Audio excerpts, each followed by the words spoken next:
Hello everyone. Inspired by my friend King Chino, I decided to come here and say something about my life as a translator, as an interpreter.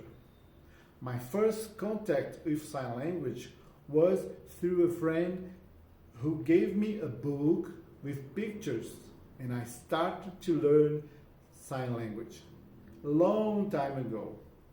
Later on, I started to learn English. So I speak sign language and I speak English too. These two languages has gave me different experience during the whole time of my life. I could visit many places. I could get many friends, special friends.